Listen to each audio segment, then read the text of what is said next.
오늘 사람들은 불의로 가득한 이 세상과 또 이런 죄악이 관영한 세상을 살아가면서 우리 모두가 다 경험하는 것은 왜 이렇게 못된 사람, 악한 사람, 여리저리 법망을 피해서 부정한 짓을 저지르면서도 잘 묵고 잘 사는 사람들, 이런 사람들을 보면 화가 납니다. 그리고 화가 난 나머지 조금 시간이 지나가면 하나님이란 존재가 진짜 있을까? 하나님이란 분이 정말 계신다면 어떻게 이걸 그냥 보고 계실까?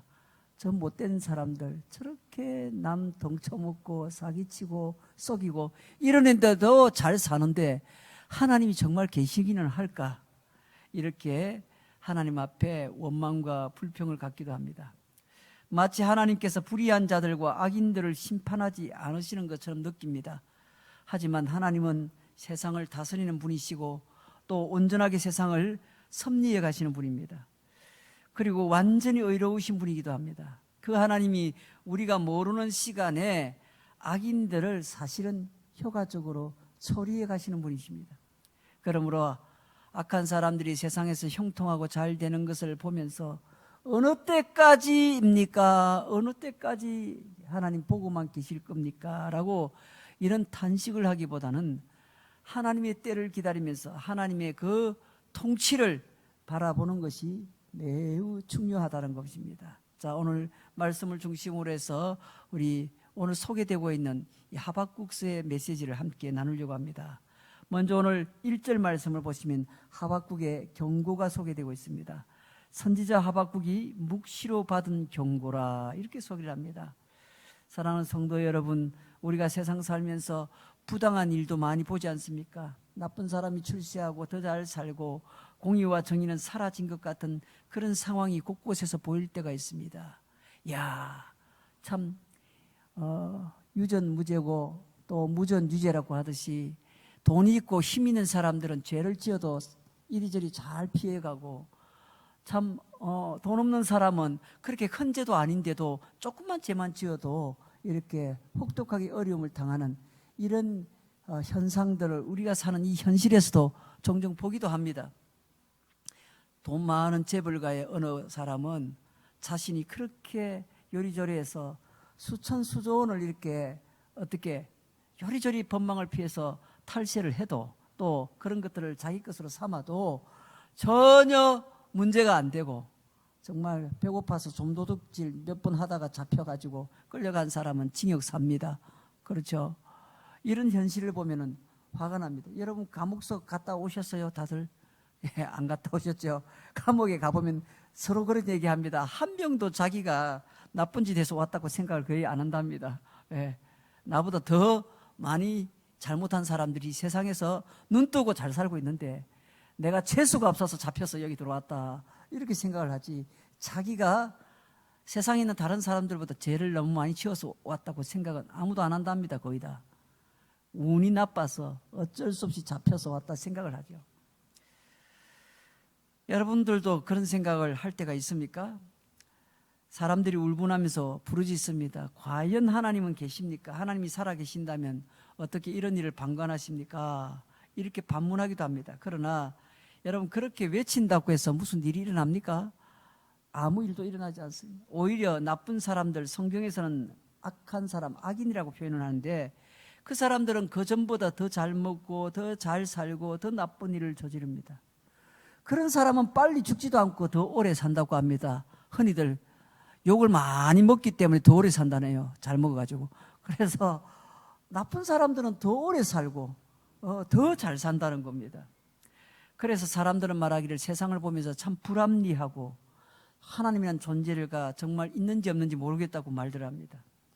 여러분 그럼에도 불구하고 하나님은 정말 없을까요? 사실 하나님은 계십니다. 이 불의한 세상을 하나님께서 조절하지 못하시는 게 아닙니다. 우리 눈에는 그렇게 보이지 않을 뿐이지만 지금도 이 세상은 하나님의 공의가 실현되고 있고 하나님의 통치하심을 분명하게 드러내고 있는 겁니다. 이 미국이란 거대한 나라도 유럽에 잘 사는 나라들도 코로나19를 피해갈 수가 없습니다. 이런 질병 하나 떨어뜨려지니까 뭐예요? 아무리 힘센 나라도 아무리 똑똑한 사람도 죽어가는 겁니다. 하나님께서 이렇게 보여주시는 세상에 일어나고 있는 여러 가지 참담한 일들도 자세히 보면요, 배후에서 하나님이 다 관장하고 계신다는 것을 우리가 알게 됩니다. 오늘 그런 일들에 대하여 하박국 선지자가 오늘 메시지를 전하고 있습니다. 수많은 선지자 가운데 하박국 선지자는 다른 선지자들과는 달리 베일에 쌓인 것처럼 대단히 신비로운 인물입니다. 왜냐하면 오늘 본문에서조차도 하박국에서도 하박국 선지자 그 본인에 대해서는 단 한마디도 언급하지 않습니다. 하박국 선지자가 어디 출신이고 어느 시대에 살았는지도 말하지 않습니다. 그래서 랍비들이나 학자들, 성경학자들은 본문의 여러 가지 내용과 유대인들의 문헌을 통해서 이런 상황을 유추하려고 합니다. 그래서 결국 결론을 내기를 하박국이라는 이 사람은 북쪽 이스라엘이 멸망하기 115년쯤 전인 므낫세 왕이 통치하던 시절에 살았던 사람이다, 그렇게 추측을 합니다. 다시 말하면 죄악과 불의가 관영했던 북쪽 이스라엘의 멸망이 가까워왔던 그 시기에 살았던 선지자로 추정을 합니다. 곳곳에서 일어나는 포악과 강탈과 불법을 목격하면서 하나님께 부르짖던 이 선지자가 하박국 선지자라는 것입니다. 하박국과 함께 같은 시대에 살았던 선지자들은 누가 있습니까? 요엘이라는 사람이 있었고 나훔이라는 사람이 있습니다. 또한 유대인들의 그 신비주의 문헌인 조하르라는 이 문헌에 따르면 하박국은 수넴 여인이 엘리사의 축복을 받은 뒤에 태어난 아들이었고 동시에 열병으로 죽었다가 다시 살아난 그 아들이 바로 하박국이라, 이렇게 소개하는 문헌도 있습니다. 이런 하박국이 부르짖던 외침은 단순히 불의한 자들이 번성하는 것이 못마땅하다는 것이 아닙니다. 이스라엘의 죄악이 커져서 하나님께로부터 떠나고 하나님을 멀리하는 백성이 되고 있다는 것이고 왜 그들을 돌이키지 않으시냐는 그런 내용이라는 겁니다.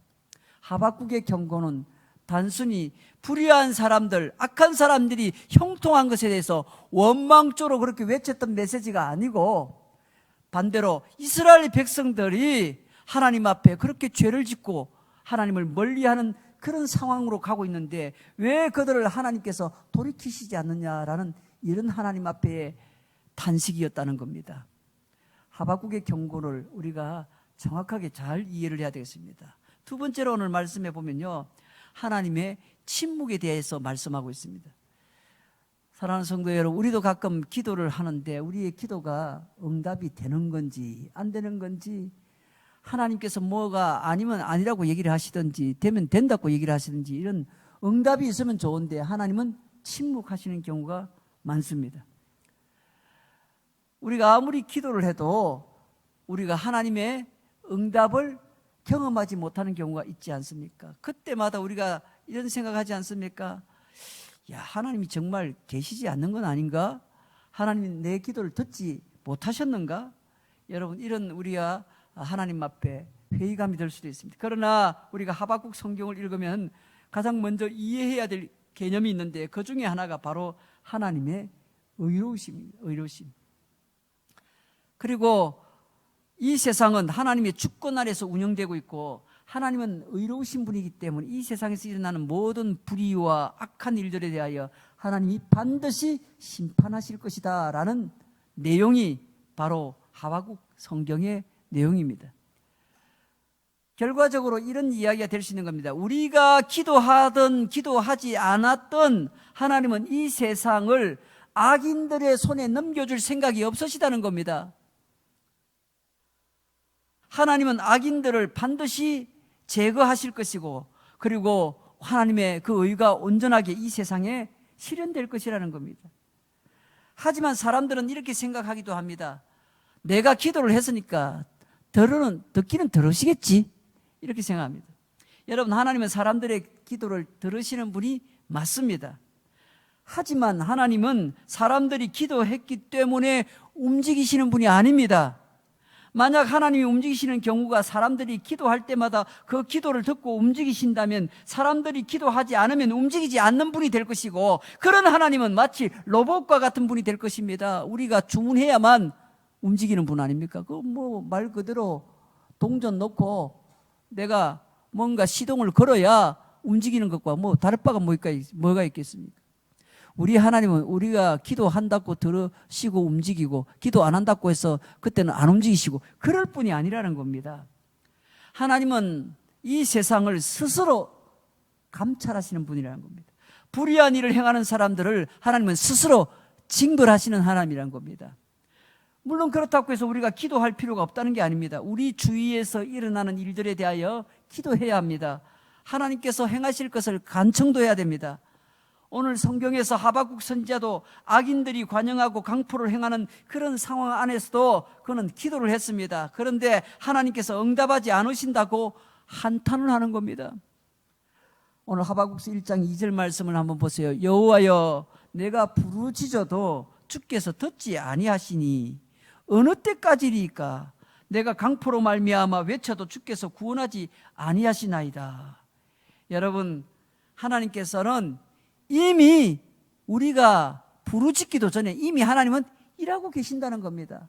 우리가 그런 응답을 받기 전에 이미 하나님께서는 일하고 계신다는 겁니다. 비록 우리 눈앞에서 악인들이 하루 만에 그냥 없어지는 그런 일이 발생하지 않을지라도 하나님은 의로우신 분이시고 이 세상을 운행하시는 분이시기 때문에 반드시 악인들은 심판을 당하게 되고 소멸될 것입니다. 그러므로 우리가 기억해야 됩니다. 주님께서 내 기도에 응답하지 않는다고 말하지 마십시오. 하나님은 내 기도를 듣지 않으셔 말하지 마십시오. 하나님은 우리의 기도를 듣고 계시고 그 기도에 신실하게 응답하시는 분임을 믿으시기를 주의 이름으로 축원합니다. 단지 우리 눈으로 확인이 안 되고 단지 뭐예요? 내가 기대하는 그 시간까지 일어나지 않았을 뿐이지 하나님께서는 그것보다 더 큰 계획과 더 큰 섭리를 그렇게 이루어 가시는 분입니다. 그러므로 우리가 결코 기도의 응답이 있다 없다에 낙심할 이유가 없는 것입니다. 한 가지 분명한 것은 우리의 기도를 듣고 계신다는 겁니다. 그리고 그 듣고 주님이 이루실 것은 주님의 주권에 달려있는 문제지 우리가 기도한다고 듣고 기도 안 한다고 그 일을 행하지 않으실 분도 아니라는 겁니다. 세 번째로 오늘 이 하박국에서 말하고 있는 하나님이 어떤 하나님입니까? 악인들을 결국은 소멸하시는 하나님을 소개합니다. 우리가 기도할 때 또한 괴로운 것은 악인들이 우리는 열심히 힘들어서 기도하는데 기도함에도 악인들은 계속 잘 된다는 겁니다. 마치 여름날 비 온 뒤에 풀들처럼 악인들은 계속 번성합니다. 참 괴이한 현상은 악인들은 돈도 잘 법니다. 그리고 그것으로 온갖 나쁜 짓은 다 하고 살아갑니다. 그러면서도 법에는 안 걸리고 설사 법에 걸렸다 할지라도 자신이 가진 돈을 이용해서 잘 빠져나갑니다. 여러분 이런 상황을 보면 우리도 속상하지 않습니까? 시편 73편 12절에 시편 기자인 아삽은 이런 말을 합니다. 볼지어다 이들은 악인들이라도 항상 평안하고 재물은 더욱더 불어나는도다. 세상의 악인들의 형통함을 보고 탄식했던 아삽이라는 성도의 시편의 고백입니다. 그런 모습을 보면서 사람들은 좌괴감을 느낍니다. 박탈감을 느낍니다. 굳이 내가 이 세상을 착하게 살 필요가 없어. 굳이 불쌍한 사람 내가 도와주면서 살 필요가 없어. 왜? 나 아니라도 누가 도와도 도울 것이고 필요하다면 하나님도 하시겠지 뭐. 내가 번 돈은 나만 먹고 잘 살면 되지 뭐. 여러분 이렇게 스스로 한탄하면서 이렇게 여길지 모릅니다. 그러나 여러분 성도 여러분 우리는 이 세상을 의롭게 살아야 될 필요가 있고 하나님의 법을 드러내면서 살아야 될 필요가 있습니다. 왜냐하면 사람이 이 세상을 사는 궁극적인 목적이 그저 부유하고 풍요롭게 사는 데 있는 것만이 아니라는 것입니다. 사람으로서의 가치를 실현하기 위한 것이고 또 가난하고 부족하게 산다고 해서 하나님의 성도로서 삶을 이루지 못하는 것도 아니기 때문입니다. 불의한 사람들을 보면서 결코 자괴감을 느껴야 될 필요가 없다는 얘기입니다. 아이고 목사님 그래도 부러운 건 부러운 것 아닙니까? 에? 그래도 부럽지 않습니까? 저 사람들은 갑자기 로또로 대박이 나기도 하고 주식 투자가 대박이 나서 몇천 배 몇백 배 돈을 벌기도 하고 부동산 투기를 해가지고 잘 먹고 잘 살기도 하는데 부럽긴 좀 부러워요 목사님. 나에게 저런 일이 일어난다면 굳이 내가 말릴 이유가 있겠습니까? 하고 그렇게 생각하잖아요. 여러분 근본적으로 하나님은요 불의하고 악한 사람들을 반드시 제거하실 것이라는 것이 성경이 말하고 있는 겁니다. 그래서 그들은 마치 무성하게 자랐지만 부귀영화를 누리고 잘 살고 있는 것 같이 보이지만은 어느 한순간에 그 무성한 풀이 다 베어져서 사라지고 없는 풀과 같이 될 것이다. 시편 92편 7절에 이렇게 시편 기자는 말합니다. 악인들은 풀같이 자라고 악을 행하는 자들은 다 흥황할지라도 영원히 결국은 멸망하리라. 그렇게 성경은 말하고 있습니다. 여러분, 프랑스의 샤를 드골 대통령 밑에서 파리 그 시의 경찰국장을 지냈고, 지스카르 데스탱 대통령 시절에는 예산장관을 역임한 등 아주 탄탄대로를 달려왔던 파퐁이라는 사람이 있습니다.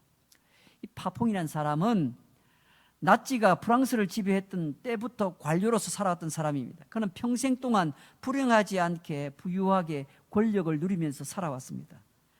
하지만 그 사람이 정의의 심판을 받게 된 것은 1981년 한 신문에 의해서 그가 주도적으로 유대인들을 아우슈비츠 수용소에 보냈던 서류들이 공개되면서부터였습니다. 그 내용에 의하면 그는 이런 모든 일에 가장 앞장섰던 사람이었다고 합니다. 유대인들을 잡아서 아우슈비츠 그 수용소, 포로 수용소에 보내는데 적극적으로 앞장서서 그 일을 했던 사람이 바로 이 사람이라는 겁니다. 결국 그는 모든 공직을 사퇴하고 조용히 살기를 원했지만은 유대인 희생자 가족과 단체들의 고발에 따라서 1983년에 정식으로 기소되어서 징역 20년형을 선고받았습니다. 제2차 세계대전 중에 반인륜적 범죄로 프랑스 전직 관리가 법정에 선 것이 바로 파퐁이라는 사람이 처음이었다고 합니다. 이 사람이 다른 사람 그 상황, 그 사실이 밝혀지지 않았더라면은 아마도 계속 나라의 높은 관직을 유지하면서 권력을 행사하면서 부귀영화를 누렸을 것입니다. 아무도 모를 거라고 생각하니까. 그러나 결국은 그게 다 드러나서 처참하게 감옥에서 그의 남은 생애를 살게 되면서 감옥소에서 죽게 되는 것 아닙니까? 여러분 생각해 보세요. 악인 중에는 당대의 재앙을 받아서 죗값을 치르는 사람도 있지만은 죽을 때까지 우리 눈으로 보기에는 잘 먹고 잘 사는 형통한 삶을 사는 같이 보이는 사람도 있습니다. 그러나 이 세상에서의 삶이 끝나는 날에 그가 평생 누렸던 것은 더 이상 아무런 도움이 되지 못하고 죽음을 빈손으로 맞이하게 되어 있습니다. 또 더더욱 무서운 것은 그 죽음 후에는 뭐의 심판이? 하나님의 심판이 기다리고 있다는 겁니다. 악의 실체는 반드시 드러납니다. 그러므로 역사 가운데 우리의 삶을 주관하시는 공의로우신 하나님을 우리는 두려워해야 합니다. 늘 하나님의 시선이 우리를 향하고 있다는 이 단순하고도 투명한 진리 앞에 우리가 두려워할 줄 아는 그런 지혜와 설기가 우리에게 있어야 한다는 겁니다. 마지막 네 번째입니다. 오늘 이 하박국 선지자의 슬픔을 우리는 오늘 성경에서 보게 됩니다. 하박국 선지자는 자신이 보고 있는 슬픈 현실에 대하여 절규하고 있습니다. 하박국서 1장 3절 4절 오늘 말씀 한 번 더 보세요. 어찌하여 내게 죄악을 보게 하시고 패역을 눈으로 보게 하시나이까. 급탈과 강포가 내 앞에 있고 변론과 분쟁이 일어났나이다. 이러므로 율법이 해이하고 정의가 전혀 시행되지 못하오니 이는 악인이 의인을 애워쌌으므로 정의가 굳게 행하여짐이다. 이는 악인이 의인을 애워쌌기 때문이라. 이렇게 선지자가 탄식하며 슬퍼합니다. 수많은 악인들이 의인들을 애워싸고 있는 그림을 한번 상상해 보십시오. 착하고 정말 착하고 순수하고 참 의로운 사람인데 이 사람 주변에 빽 둘러서 있는 사람들이 전부 악인들이라 한번 상상해 보세요. 우리 고등학교 아이들 일찜에 이야기 알죠? 일지는 이야기 알죠? 예? 그 아이, 착한 아이 하나를 가운데 놓고 약한 아이 하나 가운데 놓고 이 못된 아이들이 전부 둘러서 가지고 아이를 때리고 밟고 침뱉고 욕하고 놀려대고, 여러분 그런 모습을 한번 상상해 보세요.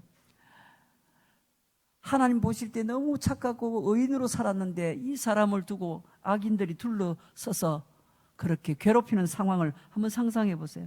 이런 상황에서 의인들은 아무런 일도 할 수가 없습니다. 힘으로도 안 되고 능으로도 안 됩니다. 아무리 좋은 일을 하려고 해도 사람도 없고 돈도 없습니다. 그래서 결국은 악인들이 원하는 방향으로 세상이 끌려갈 수밖에 없는 상황이 되는 겁니다. 이런 상황을 우리가 흔히 절망적인 상황이라고 합니다. 나 혼자의 힘으로는 안 됩니다. 왜? 못된 인간들이 하도 주변에 많으니까 그 사람들 때문에 나 혼자 아무리 외쳐봤자 그 사람들에 의해서 내가 외치는 소리가 들려지지 않을 것이기 때문에. 그때는 악인들이 자기들이 원하는 대로 마음껏 불법을 저지릅니다. 강포와 폐역과 겁탈과 강탈과 그리고 변론을 하기도 하고 분쟁을 일으키기도 합니다. 악인들로 둘러싸인 이 상황에서 사람들은 단지 그것을 바라보기만 할 뿐 어떤 대항도 할 수 없다, 그렇게 보여지지 않습니까? 참으로 슬픈 상황이 진행이 되는 겁니다.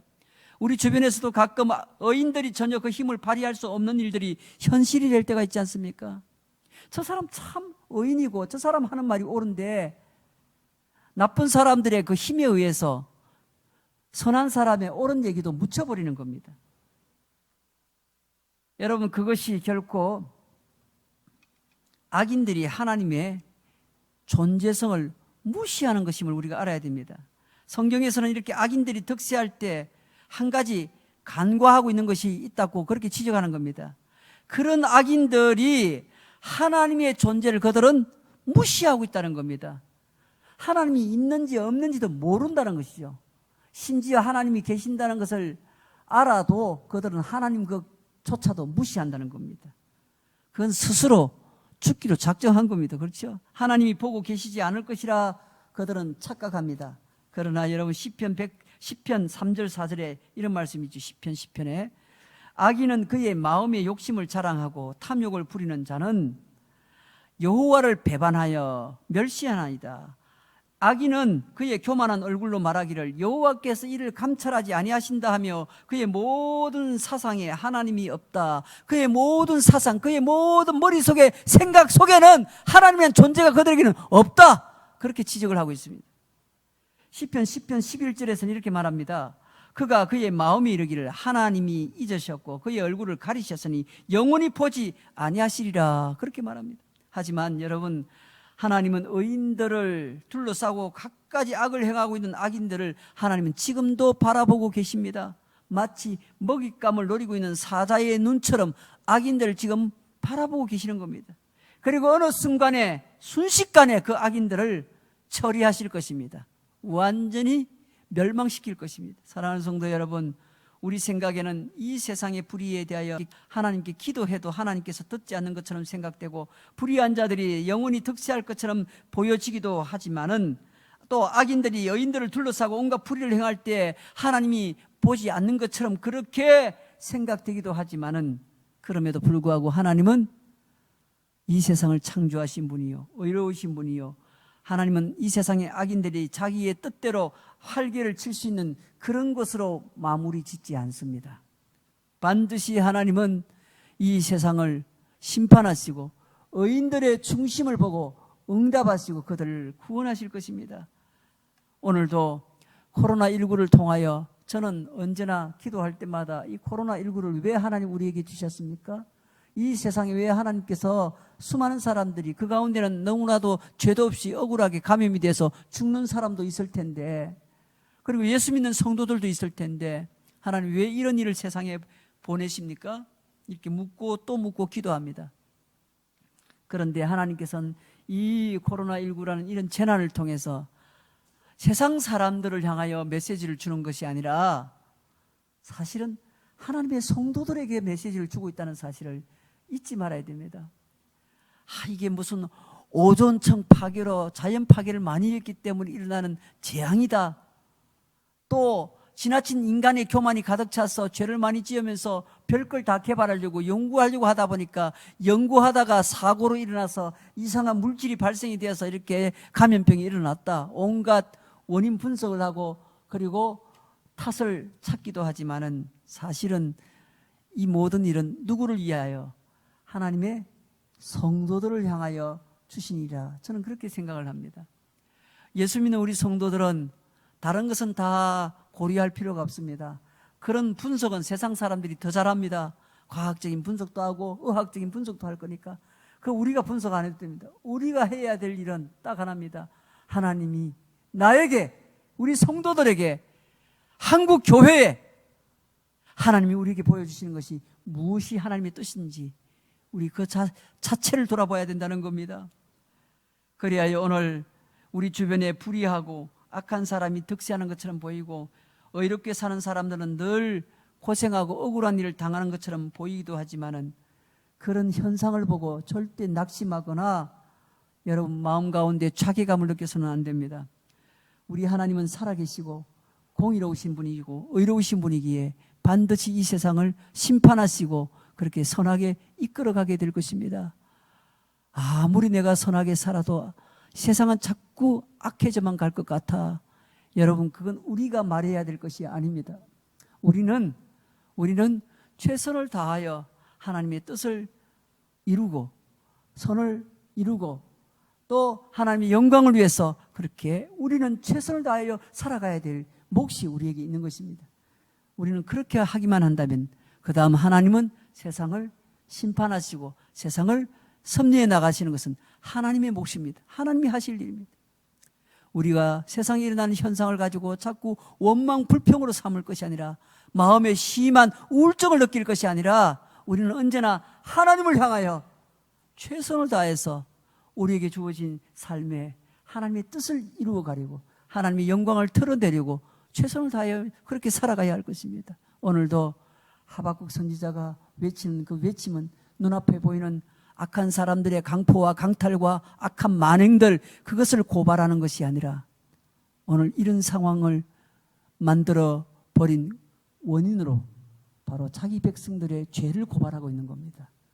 하나님의 성도와 교회가 무기력하게 세상을 향하여 감당하지 못했던 많은 우리의 사명들, 잃어버린 사명들, 복음을 전하고 전도해야 될 사명들, 또 세상 가운데서 하나님의 나라를 그들 가운데 보여주면서 하나님의 영광을 그들 가운데 선포하고 드러내야 될 그런 삶에 있어서 살아가야 될 하나님의 성도들이 죄와 버타며 무기력하게 죄악 가운데 그렇게 함께 살아왔다면 이 일부터 우리가 회개해야 할 것입니다. 지금 가장 급한 문제는 눈앞에 보이는 세상의 코로나가 아니라 우리 자신 안에 있는 죄의 문제, 우리 자신 안에 있는 무기력의 문제, 그리고 영적인 이런 무력감에 젖어 있는 이런 영적 침체의 문제, 이것을 이번 교회에 속히 해결해야 될 것입니다. 그래서 하나님 앞에 1대1로 서는 그런 시간들을 전보다 더 강력하게 가져야 할 것입니다. 가정에서 하든 직장에서 하든 교회 와서 하든 상관없습니다. 지금 그 어느 때보다 우리 자신을 돌아보고 하나님 앞에 더 가까이 나가야 될 그런 때인 줄로 믿으시기를 주의 이름으로 축원합니다.